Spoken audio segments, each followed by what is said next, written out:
But coming up first, from flying cats to talking fish to sneaky ravens, a storyteller from Norway House has published a delightful book. His name is Clarence Thordarson, and he brings Manitoba's North alive, and he'll bring our studio alive in just a minute or so. He's here live with me right now. And if you live across northern Manitoba and across northern Canada, you've probably come across Clarence Thordarson.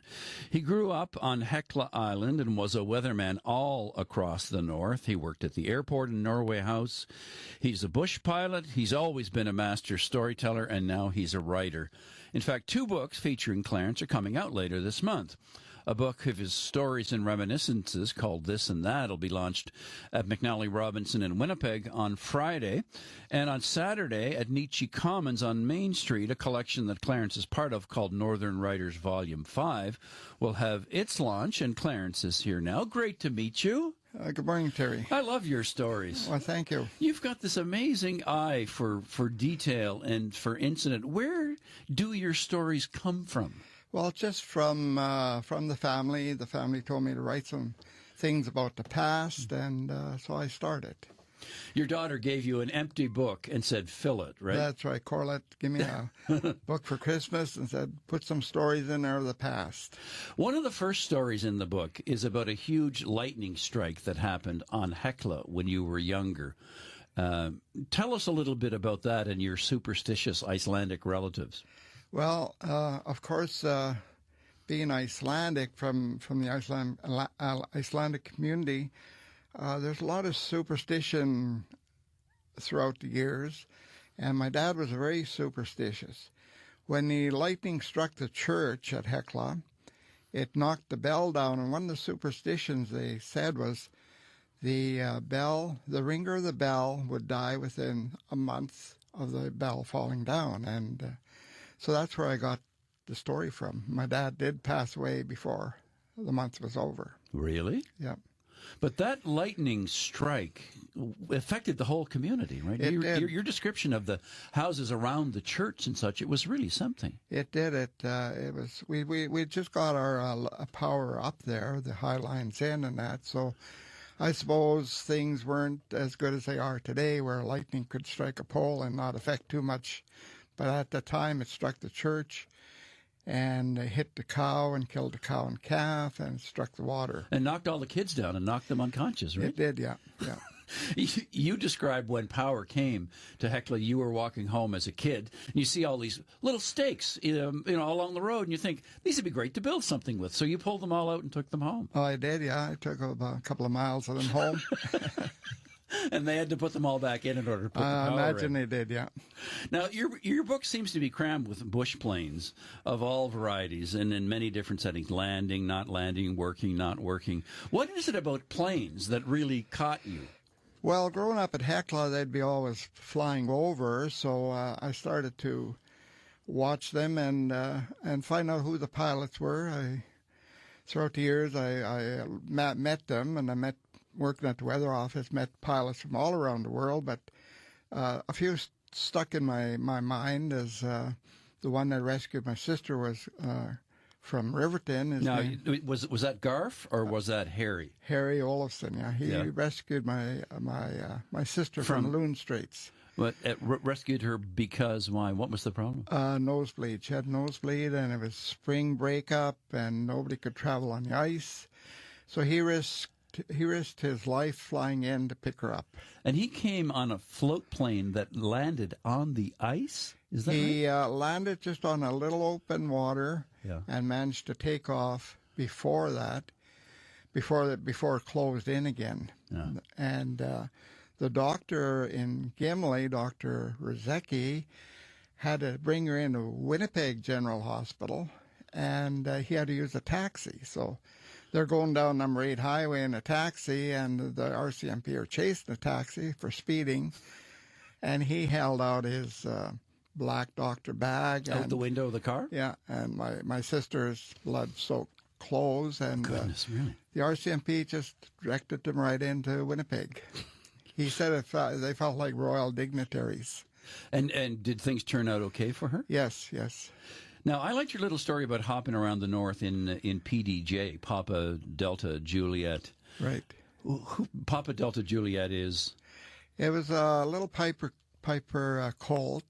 Initially, it was out of Winnipeg at Point West Aviation, and the Churchill Flying Club bought it. So I had flown it before, so it was a good, fun little airplane to fly. Now, you were hopping around between, Norway House and Churchill, Gillam, Thompson. And you ran into a bit of a jam, and you had to go to the airport manager in which, was that in Churchill? Gillam. In Gillam. What happened there? Well, we had to spend the night. It was December. The sun set early. So we had to spend the night in Gillam. And you were flying following the rail line, right? Right? Yeah. Because there was no navigation on the plane. No, just follow the railroad tracks. So we had to spend the night at Gillam, and the airport manager wasn't too happy we were there till he basically kicked us out and told us, go and sleep in jail with the RCMP. So I phoned the RCMP, and the RCMP says, well, you tell the airport manager where to go, and you stay right where you are. So that's what we did. So the RCMP had more influence than the airport manager. That's right. And so did you get to sleep at the airport? Yeah, we did. And the manager even brought you sandwiches. He did later on that evening, yeah. But you mentioned in a little bit of an editorial comment that things started to change in the north, generally for the worst, when most communities began to have airports with government-trained managers. Why was that something that you were concerned about? I guess, flying around the north with sort of no control where you can land anywhere, and all of a sudden the airports are coming in with trained managers, and they have regulations which you have to follow. So it was sort of more regulations. Tell me about the time the polar bear kind of decided to make its home in front of your living room window. Well, your wife wasn't too crazy about that. No, but exciting. She had never seen a polar bear. One walked past the day before, and one night one was outside the window, but that was Churchill, and it still is the same today. But so the polar bear was out in the street, and the word went out, and your wife was not very happy, and then she finds out that the polar bear is asleep right beside your house under the picture window. That's right. Yeah. That's... And now, where do the flying cats and the talking fish and the sneaky ravens come in?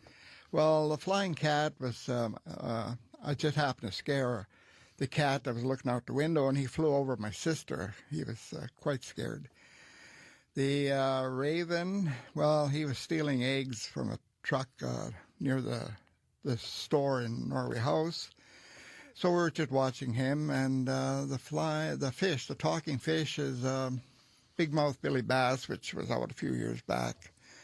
And so that's the story I told on him.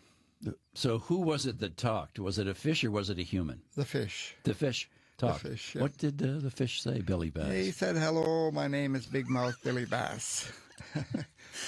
I've got a conversation coming up in a few minutes with a writer from Iceland who talks a lot about the Icelandic notion of the way that animals and humans relate, and some of these stories about animals that do talk, or trouts covered in fur, or huldafolk, or giants. It sounds like you're cut from the same cloth in a certain way. Well, yeah, my grandfather came from Iceland, so all of that superstition rubbed off onto my father and, of course, to us kids. What's your favorite story in this and that in the book?